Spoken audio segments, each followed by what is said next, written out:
Hey guys, welcome out to the range. Today I wanted to show you something that you can do with empty casings. I've got dummy rounds. I don't even carry them with me, they're at home, because I don't want to risk losing them out here in this environment. That is, okay, yeah, this is actually a good place to be. Okay, empty casing is in the mag. Live round.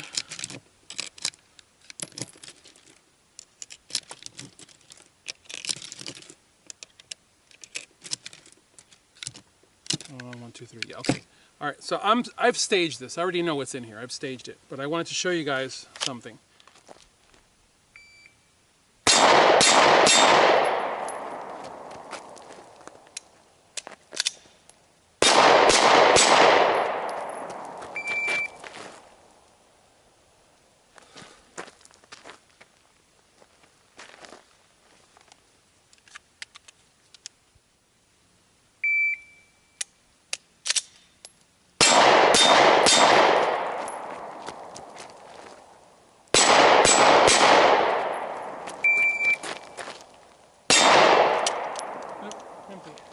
Okay, I think I've gotten the point across. The empty ammo, the empty casings, fed right through the gun without any problems. I think I'll have to check later in the video, but I think in one of them, it was at the beginning of the drill, which is priceless. Because when you do this drill, you stack the deck against yourself. Typically speaking, if you're only doing one mag like I did, you can probably memorize it, but I wasn't really paying attention. But typically you want to do this with like 3 mags. Either you do your own mags and do 3, or somebody does your mag and does 1. But the point is, you don't want to know what's what. You don't want to know what's coming. And what it does for you is it gives you you saw how I did the tap rack. I've trained myself over the last couple of years now not to be grabbing my optic, because when you grab your optic, you can move your windage screw. That happened to me at a class not too long ago. Well, I'm sorry, a little over a year ago now, where I was doing the drill and it was a malfunction drill and I got a click rather than a bang. So I drew, fired, did that, and grabbed the gun like this and racked it and moved my windage over. Because remember, you got a death grip on stuff when you're doing this. And didn't realize until the final exam at the end of class, that I was off just enough to start throwing rounds, and then I was screwed at that point because it's a time drill. So anyways, what you do when you do this is, by having those malfunctions in your magazine, guys, don't do more than 2. By having those malfunctions in your mag, you're training on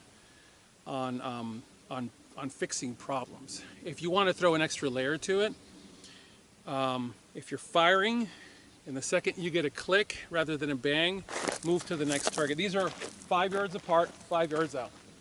So the second you get a click, move to the next target, because what you're simulating is this person has actually begun to move. This is not 2 people, this is 1 person who has moved on you. So the second that you get a click,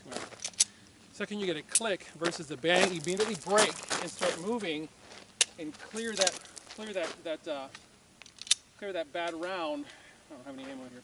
Clear that bad round on the move, and then practice setting back up again, finding your shot again.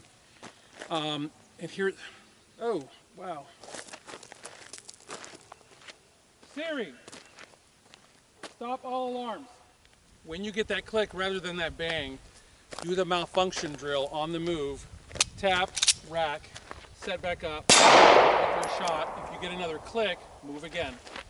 And it is a very effective and inexpensive way to get a lot of training out of very little ammo, and you're not running the risk of losing training rounds. Because here's the deal, training rounds are bright orange. Those are the full plastic ones. Don't use those. Use the ones that are bright orange on the bullet, but are actually packed in a nickel casing, nickel plated casing.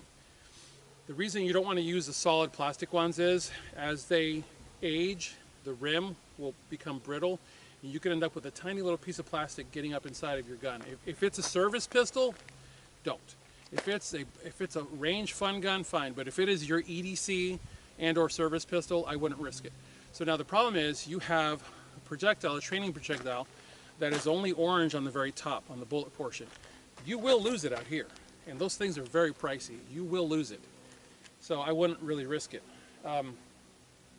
It's something that I show people because I've been to classes where instructors like, never put an empty casing in your gun, you'll malfunction. And I'm thinking, clearly you got that from the person who taught you that, and clearly they got it from the person who taught them that.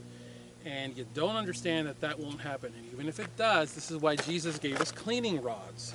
You can stick a cleaning rod or a simple Bic pen up the muzzle end and poke it into a tabletop, and immediately that casing just pops right out. So guys, I'm telling you, save yourself money. Great training drills for like nothing. It's expended brass. It's already on the ground. Who cares? Bend over, pick up a few casings, drop them in your pocket, set up a couple of mags, flip them on a table so you don't know which mag is which, pick it up, feed it to your gun, and off you go. So there you go. There's your training tip for today. I thank you guys for supporting me at tier1citizen.com, and I thank you for watching this video. As always, God bless you all. Get those guns out in practice. Have a good one. I gotta go to Costco.